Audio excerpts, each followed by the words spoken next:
Film की शुरुआत एक ऑफिस के सीन से होती है जहाँ पर कई कर्मचारी अपने अपने काम में व्यस्त होते हैं। कुछ लोग कागज पे नोट लिख रहे हैं जबकि अन्य लैपटॉप पे काम कर रहे हैं। जैक भी अपने लैपटॉप पे काम कर रहा है। तब उसकी आंखें अचानक दीवार पर कुछ देखती हैं। उसे यह बहुत ही अजीब लगता है और वो अपने लैपटॉप और दीवार पर बार बार देखता रहता है। आश्चर्यजनक रूप से लैपटॉप माउस का कर्सर उसके लैपटॉप और बगल की दीवार पे दोनों जगह मूव कर रहा होता है। जैक को अपनी आंखों पर विश्वास नहीं होता है। जब वह लैपटॉप के टच पैड पर अपनी उंगलियां घुमाता है तो दीवार पे कर्सर चला जाता है। यह देखकर वह उत्साहित होता है। वह यह जानने के लिए चारों तरफ ऑफिस में कोई उसे देख तो नहीं रहा है। जैक सोचता है कि क्या माउस का सर्कल लैपटॉप के बाहर रियल लाइट में कोई प्रभाव पड़ता है या नहीं। टच पैड के माध्यम से कर्सर दीवार से नीचे लाता है और वो अपनी टेबल पर पेपर कप की ओर पॉइंट करता है। टच पैड में बटन को टैप करता है। जैसे ही वो बटन को टैप करता है और तुरंत ही पेपर कप गिर जाता है और चाय पूरी टेबल पर फैल जाती है, जिससे और लोगों का ध्यान की तरफ आकर्षित हो जाता है। जैक उनसे सॉरी कहते हुए टेबल साफ करने की एक्टिंग करता है। पेपर कप के साथ इस सफल एक्सपेरिमेंट के बाद वो खुद बहुत खुश हो जाता है। जैक फिर चारों ओर देखता है और कर्सर को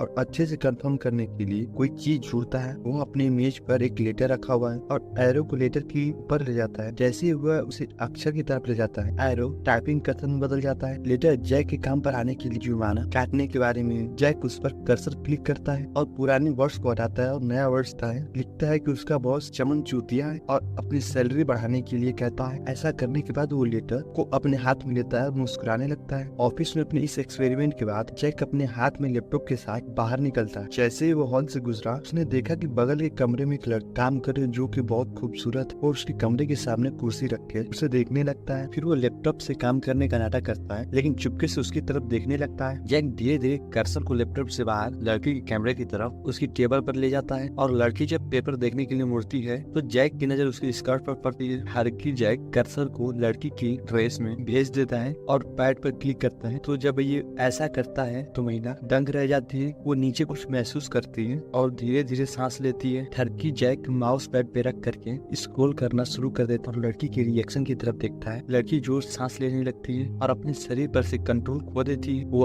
आनंद की चरम सीमा पर पहुंच जाती है और कराहना शुरू कर देती है। जैसे ही जैक माउस पैड को तेजी से मूव करता है लड़की से कंट्रोल नहीं होता और जल्दी बाथरूम में चली जाती है। ये देख करके जैक मुस्कुराता है और उसके अंदर अपना ठरकीपन दिखाने के बाद जैक उसके पास जाता है जो दो महिलाओं से बात कर रहा है। वो अपने दोस्त डेविड को उसके साथ और उसके सामने एक बैंक का बोर्ड पर बैंक का नाम लिखा हुआ था और उसके पुराने नाम को बदल कर जोकर और बेवकूफ लिख देता है और उसे अपने लैपटॉप का जादू दिखाता है और उसका दोस्त अचानक में घबरा जाता है। अपने पास खड़ी कार में कुछ करने के लिए कहता है। जैक प्रोग्राम खोलता है और कार के आकार को कम करके उसके टॉय कार बना देता है। डेविड बहुत खुश हो जाता है और उससे कहता है कि उसे विश्वास नहीं हो रहा है और मैं इस लैपटॉप से कुछ भी कर सकता हूँ। जैसे कि डेविड पढ़ाना जारी रखता है जैक एक घर की दीवार को और अपने माउस की कर्सर को खिड़की में पेस्ट करके खिड़की को बंद कर देता है। यह देख करके डेविड जैक को कहता है कि वो इस लैपटॉप से किसी भी बैंक की तिजोरी खोल सकते हैं और इसके जरिए कहीं भी जा सकते हैं। यह सुनकर जैक ने डेविड को एक शक की निगाह से देखना शुरू कर देता है। डेविड जैक को समझाता है कि वे किसी भी बैंक में जा करके और बैंक को नष्ट करने की धमकी देकर उनको डरा सकते हैं और बैंक के मैनेजर को पैसे देने के लिए ब्लैकमेल कर सकते हैं। सुनने के बाद जैक का चेहरा एक अजीब ढंग का बन जाता है जिसका मतलब था कि जैक को डेविड का प्लान पसंद नहीं है। नीचे जमीन पर कार का मालिक अपना कार ढूंढता है लेकिन उसे अपना कार कहीं दिखाई नहीं देती। हालांकि जब वो नीचे देखता है वो अपने कार के सामने एक छोटा सा टॉय कार देख करके चौंक जाता है। इस बीच डेविड और उतावला हो जाता है और वह कहता है कि वो कुछ भी कर सकते हैं और उन्हें कोई भी नहीं रोक सकता। वह ये भी बताता है कि किसी भी व्यक्ति तक हम पहुंच सकते हैं। सभी अपराधी राजनीति पुलिस कर्मी के आदेशों का पालन करेंगे। जैक अब डेविड से डरने लगता है और अपनी लैपटॉप की तरफ देखता है। वह सेलेक्ट आइकन को क्लिक करता है और माउस सर्कल को घुमाकर डेविड के शरीर को फ्रेम में कर देता है। लेकिन डेविड इस बात से अनजान है और कहता रहता है कि अगर कोई उन पर हमला करेगा तो हम उन सभी को मिटा देंगे। बौखलाया हुआ डेविड डिलीट बटन को दबा करके सेना को मिटाने की भी बात करता है। जब डेविड सेना को मिटाने की बात करता है तो जैक चौंक जाता है। जैसे ही डेविड जैक की ओर देखता है बात करने के लिए अपना हाथ उठाता है जैक तुरंत ही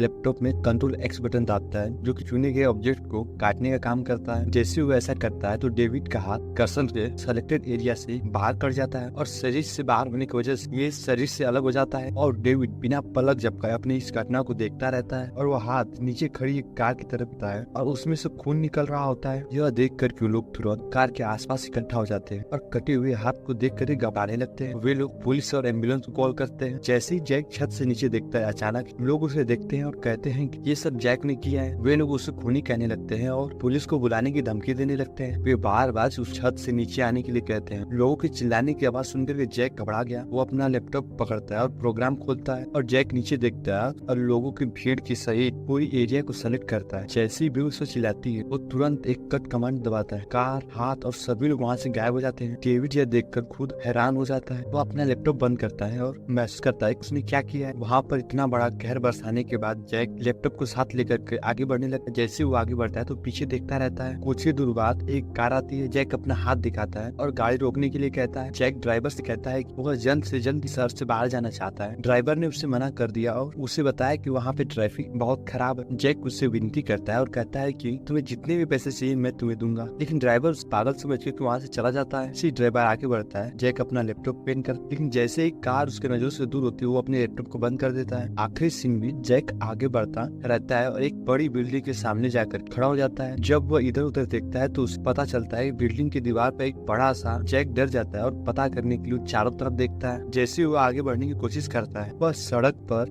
माउस के एरो को अपने पीछे आते हुए देखता है। जैक डर के मारे घबराने लगता है। जैसे वो धीरे धीरे कुछ कदम पीछे हटता है कर्सर की तरफ बढ़ता है और उसे पूरी तरह से ढक लेता है। जैसे वो आसमान की तरफ देखता है और कर्सर क्लिक करता है और जमीन पर कुचला जाता है और पूरा चारों तरफ खून ही खून होती है। पता चलता है कि किसी और के पास भी ये जादुई लैपटॉप है। उसे खत्म करने के बाद कर्सर हिलना शुरू कर देता है और फ्रेम से बाहर चला जाता है और ये मूवी यहीं पे खत्म हुई। Thank you for watching.